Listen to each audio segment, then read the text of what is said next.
Well, you've come to the right place because today we are diving deep into a movie that is already making some serious waves. Oh, yeah. This one is huge. It's Superman. And it's coming out Friday, July 11th, 2025. Mark your calendars, folks. Oh, yeah. And the really cool thing is we're basing all of this on the movie's official Rotten Tomatoes page. It gives us a really interesting early look at what we can expect.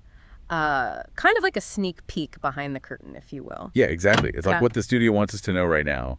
And it's honestly pretty intriguing stuff. Definitely. So our goal today is pretty simple. We're going to break down all the essential details that are on that Rotten Tomatoes page right now. So we're giving you like a cheat sheet to understanding this new Superman movie. We've done the homework so you don't have to. Yeah, exactly. So let's just jump right in with the basics. The title is straight up just Superman, no fancy subtitles or anything. And as we said, it's hitting theaters Friday, July 11th, 2025. Summer blockbuster season. Oh, yeah, for sure. And the genres they list, well, no big surprises here. It's action, adventure, sci-fi, and fantasy, all the classic Superman elements. And what we expect, right? Exactly. But one thing that jumps out right away is the involvement of James Gunn. Oh, yeah. This guy is seriously talented. He's not just directing the movie, he's also written the screenplay and is one of the producers along with Peter Safran. It's a lot of hats. It is. And when you see that kind of creative control from one person, it usually means they have a really specific vision for the project. Yeah, like it's really their baby. Exactly. And Gunn, he's got a unique style, Yeah. a real blend of humor and heart. You know, he often focuses on stories with these big ensemble casts. Oh, yeah, I can totally see that. So it'll be fascinating to see how he brings all that to the world of Superman. Absolutely. And of course, it's all being done under the watchful eye of Warner Bros. Pictures. They've been the home of DC Comics movies forever. The OG DC studio. Yeah. And it's being produced by DC Studios themselves, with the Safran company also involved. So, yeah, familiar territory in that sense. Safe hands. Yeah, definitely.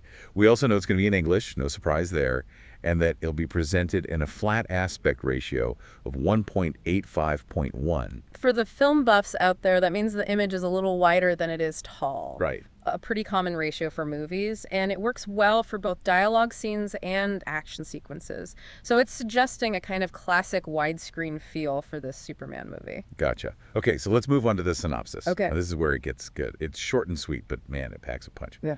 It says, Superman embarks on a journey to reconcile his Kryptonian heritage with his human upbringing as Clark Kent. I like how you emphasized human upbringing. I think that's a really key point there. It is. Because it really suggests this movie is going to delve into Clark Kent's inner life, you know? Yeah. It's not just going to be about Superman flying around and saving the day. Right. It's not just about the superpowers and the action. It's about him struggling with who he is, where he belongs. Yeah. You know? Yeah, that duality. Exactly. So this hints at a much more character-driven narrative, which is super exciting. Well, absolutely. And now for the part everyone's been waiting for, this cast. The stars of the show. So taking on the mantle of Clark Kent is David Corenswet. And there's been a lot of buzz around this choice because he's maybe not as well known as some other actors who played Superman. Yeah, he's not like a household name yet. Right, exactly. So it's really interesting. It makes you wonder what kind of fresh perspective he's going to bring to the character. A new take on a classic. Totally. And then we have the amazing Rachel Brosnahan playing Lois Lane. The one and only Lois Lane. I know, right? I can already picture the chemistry between them on screen, that classic Superman and Lois dynamic, the wit, the connection. Oh, for sure. They've got big shoes to fill, but I'm excited to see what they do with it. Me too. Yeah. Okay, and then we've got Nicholas Hoult as Lex Luthor. Now, this is a big one. Oh, yeah, huge. Lex Luthor is like Superman's ultimate rival. Right. He's incredibly smart and always suspicious of Superman's power. Like the classic battle of brains versus brawn. Exactly. So having him in the movie pretty much guarantees some serious conflict for Superman, both intellectually and probably physically too. Oh, yeah. There's going to be some fireworks for sure. No doubt. Yeah. And the cast list doesn't stop there. We also have Edie Gathegi playing Michael Hoult and Anthony Carrigan as Rex Mason. Now, these are interesting additions. For sure. For those of you who are like hardcore DC fans, you'll know that Michael Hoult is actually Mr. Terrific. A genius-level intellect and a hero in his own right. Yeah, and Rex Mason is Metamorpho. He's got this incredible ability to change his body into any element. Super cool power. Right. So having him in the movie is really intriguing. It suggests that the Superman story might be part of a bigger world. Yeah, like there's a whole DC universe being built around him. Right. It makes you wonder, Will they be allies? Will they have their own separate adventures that Superman gets pulled into? Oh, so many possibilities. I know, right? And the fact that these characters aren't the typical A-list Superman villains, it kind of opens up the story to some really exciting and maybe unexpected directions. Less predictable, which is always a good thing. Definitely keeps us on our toes. Okay, so we've talked about the story, we've talked about the cast. Now let's talk about what we've actually seen. The visuals. Yeah. The trailer. So the Rotten Tomatoes page mentions a full-length trailer that's 2 minutes and 19 seconds long. I'm sure a lot of you have already watched that like a million times, dissecting every frame. Yeah, I'm guilty of that myself. But there's more. There's also a 30-second TV spot called Icon, and even a shorter teaser trailer that's only 29 seconds. Warner Bros. Is really pulling out all the stops with the marketing. They are. It's like they're giving us these little glimpses into the movie at different times and from different angles to keep the hype going. And it's working. I'm hooked. Totally. Okay, so let's move on to the all-important tomatometer and audience score. The scores that everyone's going to be watching. Exactly. Now, as of right now, and this is totally normal because the movie's still a while away, both sections say 0 reviews on the tomatometer and 0 verified ratings for the popcorn meter. That's because no critics or regular moviegoers have seen it yet? Right. But for those of you who might not be familiar with Rotten Tomatoes, I'll explain what these scores actually mean. A little crash course. Yeah. So the tomatometer score is basically the percentage of positive reviews the movie gets from professional film critics. It's like a measure of how much the critics like the movie. And the popcorn meter score is the average rating given by everyday people who've actually bought a ticket to see the movie. So it reflects how much the general audience enjoyed it. Exactly. So you can kind of compare the two and see if the critics and the audiences are on the same page. Sometimes they are, sometimes they're not. It's always interesting to see. Oh, yeah, for sure. But for now, we just got to wait and see what those scores look like closer to the release date when people actually start seeing the movie. The anticipation is killing me. Me too. Yeah. But to give you a little bit of context, there's a section called More Like This on the Rotten Tomatoes page. Oh, yeah. This is where they recommend other movies that you might enjoy if you're interested in Superman. Exactly. And the movies they're recommending right now are Transformers, Rise of the Beasts, Captain Marvel, Dark Phoenix, Fantastic Four, and X-Men, Apocalypse.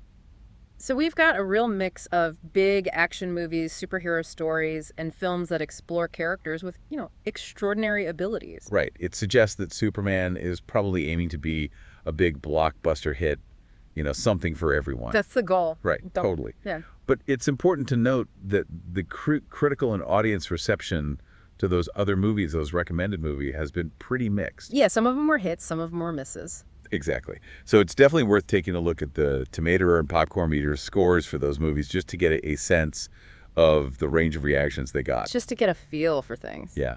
Okay, so Transformers. Rise of the Beasts has a 51% on the tomatometer and a 91% audience score. Wow, that's a big difference. It is right. Okay, Captain Marvel has a 79% on the tomatometer and a 45% audience score. Oh, wow, so almost the opposite. Yeah, pretty much. Dark Phoenix is sitting at a pretty low 22% on the tomatometer and a 64% audience score. Ouch. Yeah. Then we have the Fantastic Four reboot, which only has a 9% on the tomatometer and an 18% audience score. Yikes. Yeah. And lastly, X-Men. Apocalypse has a 47% on the tomatometer and a 65% audience score. So, a pretty big spread there. Right. So obviously these scores don't tell us anything about how Superman is going to be received, but it's just interesting to see how other similar movies have fared with critics and audiences. It gives you a little bit of perspective. Exactly. And it's a good reminder that ultimately it's up to each individual to decide what they like. Oh, for sure. What you enjoy might be totally different from what someone else enjoys, and that's fine. Exactly. Okay. So beyond the main listing on Rotten Tomatoes, there's a whole bunch of other stuff you can explore if you want to dive even deeper into the movie. Oh, yeah, for the real fans who want to know everything. There's a section called Related Movie News, which highlights articles like the most anticipated movies of 2025 and James Gunn's Superman, release date, teaser, cast, and more. So if you're like super eager for more details or behind-the-scenes info, yeah, those articles are definitely worth checking out. But you can really get lost down the rabbit hole at those. Oh, yeah, for sure. And for those of you who are visual learners, there are also videos and photo sections. Oh, yeah, those are fun. The videos include some really cool stuff like cast interviews from CinemaCon, where they actually showed the first few minutes of the movie. Lucky them. I know, right? Plus they have all the trailers and TV spots we talked about earlier. So much to watch. And the photo section has a bunch of still images from the movie. so you can get a sneak peek at the characters, the costumes, and the overall look and feel of the film. It's like getting a taste of the visual feast to come. Yeah, exactly. And for those of you who want to stay up to date on all things movies and TV, there's a little prompt at the bottom of the page to sign up for the Rotten Tomatoes newsletter. Oh, yeah, that's a good one. They send out weekly updates on all the new releases, TV shows, their own podcast, and general entertainment news. It's a really easy way to stay in the loop. Keeps you in the know. For sure. Okay, So let's wrap things up and summarize what we've learned from our deep dive into the Superman Rotten Tomatoes page. time for the key takeaways. The movie is set to premiere on July 11th, 2025. It's directed by the incredibly talented James Gunn, who's also written and produced the film. The main theme seems to be about Clark Kent's journey to reconcile his Kryptonian heritage with his human upbringing. That inner conflict. Exactly. The cast is fantastic. We've got David Corenswet as Superman, Rachel Brosnahan as Lois Lane, Nicholas Hoult as Lex Luthor, and even characters like Mr. Terrific and Metamorpho. And the promotional campaign is in full swing. Oh, yeah. But it's still too early for any official reviews or audience scores. So we'll have to wait a bit longer to see what people think. The suspense is building. It is. So here's a final thought for you all to consider as we wait for Superman to hit theaters. Hit us with it. Okay, so we know James Gunn loves to explore the human side of extraordinary characters, right? And this movie seems to be all about Clark Kent's struggle with his dual identity. So what specific internal challenges or ethical dilemmas do you think Superman will face in this version? How will his immense power actually complicate those very human struggles? That's a really great question. It's something to think about as we wait for the next chapter in the Superman saga. I can't wait to see how it all unfolds.